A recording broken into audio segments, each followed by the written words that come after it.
A key feature in pronunciation is stress. In previous lessons, I've talked about word stress, but now I'd like to take the time to talk about stress in phrases and in sentences. I'm sure you've noticed that in English, we do not stress every single word equally. We don't stress all the words equally because some words are more important than others. In this lesson, I'd like to help you understand the difference between content words and function words.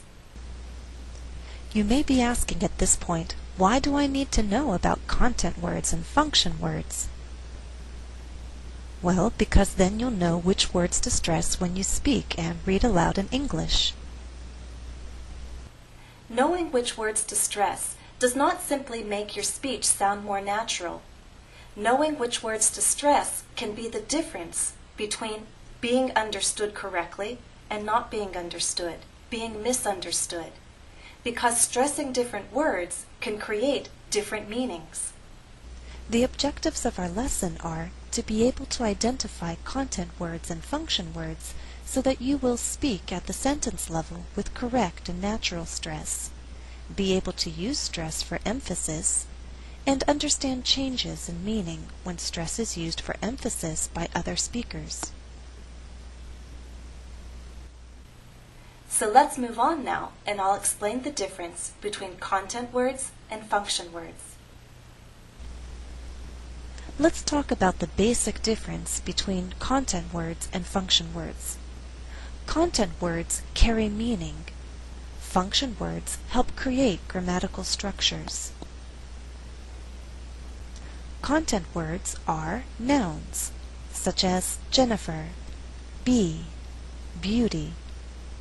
Adjectives, for example, exciting, wonderful. Verbs, such as grew, and in the phrase have grown, it's the main verb, grown, that's a content word.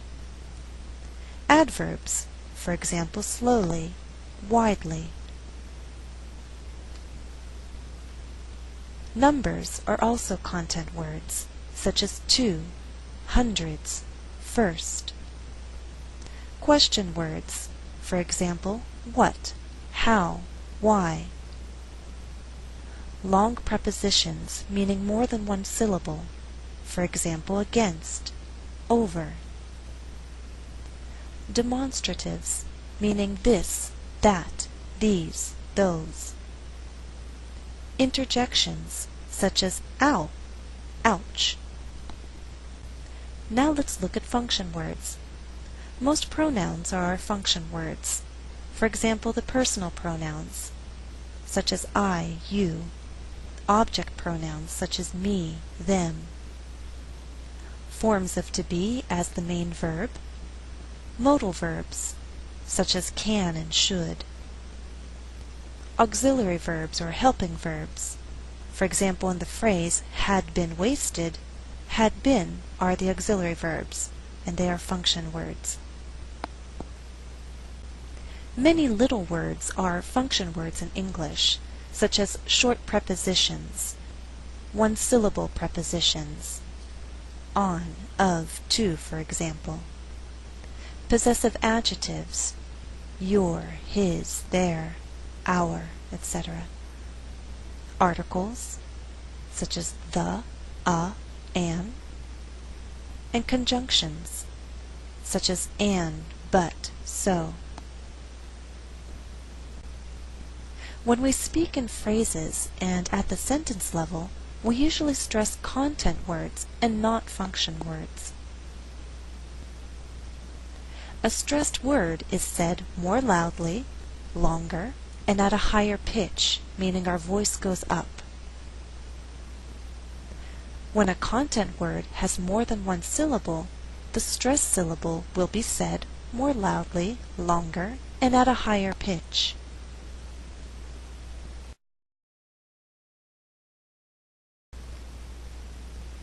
Exercise 1. Listen and repeat. Be sure to stress the content words. Example: I choose to see all that is interesting and beautiful. the content words are marked in bold. In longer words, such as interesting and beautiful, I've underlined the stressed syllable, and I'll follow this practice throughout the lesson. Let's move on. As I read, I'm going to use the mouse to help you sense the rhythm of each sentence. Number 1. Autumn is coming. 2. The caterpillar answered in a bored tone. 3. I love to see the shining moon on a cool autumn night. 4. If you want a better view, climb upward. 5. The climb had been exhausting. 6. The caterpillar found itself being lifted into the wind. 7.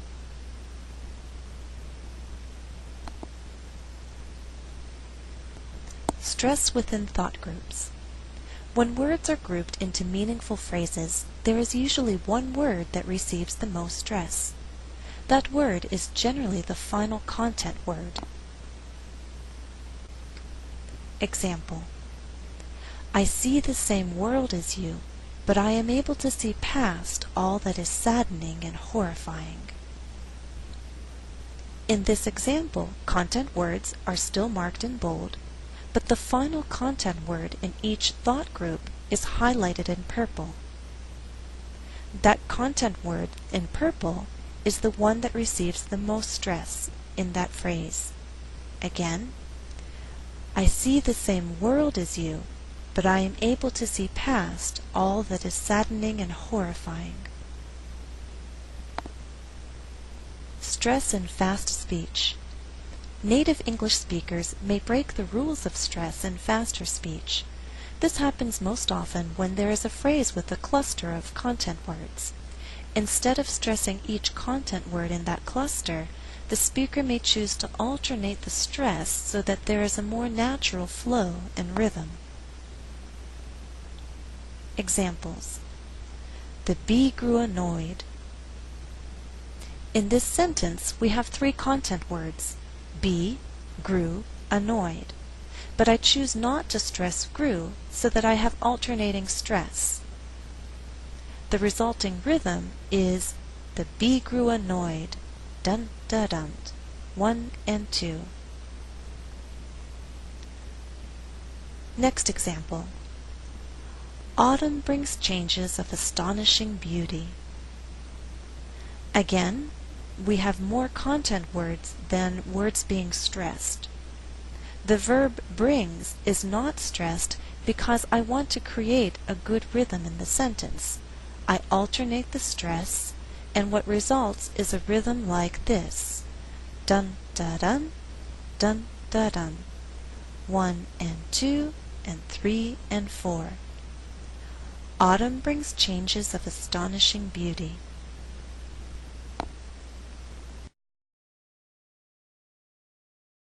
Exercise 2. Listen to the sentence as it is read at a slow rate and again at a fast rate.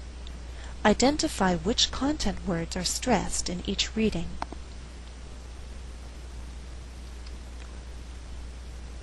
Reading 1. The ground grows hard and the wind grows cold.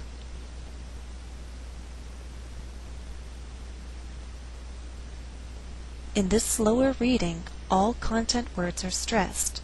They are ground, grows, hard, wind, grows, cold. Reading 2. The ground grows hard and the wind grows cold. In this faster reading, only 4 content words are being stressed: ground, hard, wind, cold. The resulting rhythm is 1 and 2, 3 and 4. Dun da dun, dun da dun. Listen again. The ground grows hard and the wind grows cold.